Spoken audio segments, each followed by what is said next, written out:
Okay, so today I'm going to show you how to alternate skeins in the round, both when you're working stockinette stitch and also when you're working a purl stitch. I'll show you the stockinette stitch first, but what you want to make sure is that your working yarn, not your working yarn, your second skein, the yarn is coming to the front of your work. This is with stockinette stitch. Okay, so what you want to do is you want to work to the marker. You want to slip your marker, bring your working yarn to the front, grab the second skein, which will now become your working yarn, give it a little pull just to make sure that the tension on that bottom stitch there is the same as the others. You don't want to pull it too tight because then it'll look wrong. You just want to give it just a tiny little pull just to close it up. You want to bring your second skein, which is now your working yarn, to the back, and you just keep knitting. And it's nice and seamless. I'll show you again, just unpick. So the reason why you would want to alternate skeins is when you're working with hand-dyed yarn, even within the same dye lot, you can get variations of colour. So to ensure that you're getting an even coverage of colour in your project, you want to alternate skeins. I get asked all the time whether people should or shouldn't, and I always say that yes, you should, because it does look better. You'd also want to alternate skeins if you're working with highly variegated yarn, because highly variegated yarn can pool, and that's where you get big chunks of colour pooling, and sometimes it looks okay, but other times you don't want that to happen. So you want to use this method where you're alternating skeins every round to stop that pooling from happening.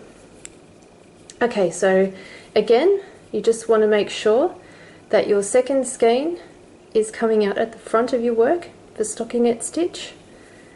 You want to knit to your marker. You want to slip your marker.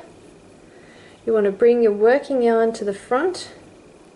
You want to grab the second yarn, which now becomes your working yarn, bring it to the back so it's locking.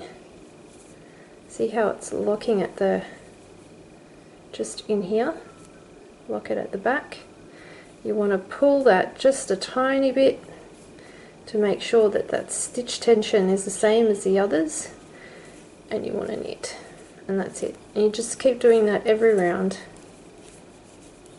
and you have a nice seamless join.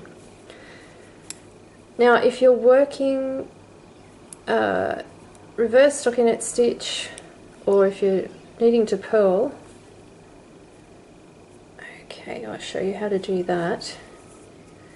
So what you want to make sure is that your second skein isn't at the front, because that's for stockinette stitch. You want to make sure it's at the back of your work, so it's just hanging there at the back.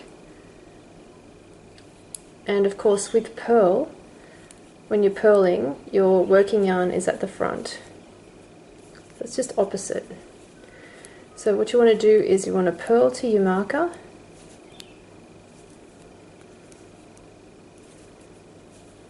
slip your marker, bring your working yarn to the back, cross it over with the second skein. You just want to give that second skein just a little pull, just to make sure that stitch down, the second stitch there, is nice and tight. And you want to bring your working yarn now to the front so that the yarns have crossed at the back, and you want to keep going. And that'll ensure that your join there is seamless. So I'll just show you quickly again. Once you do it, and you'll see while you're doing it how it all works, you'll see that it will cross. It'll all make sense.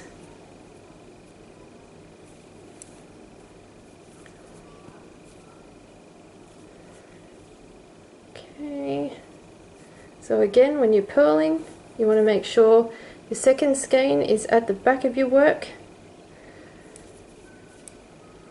Purl to your marker.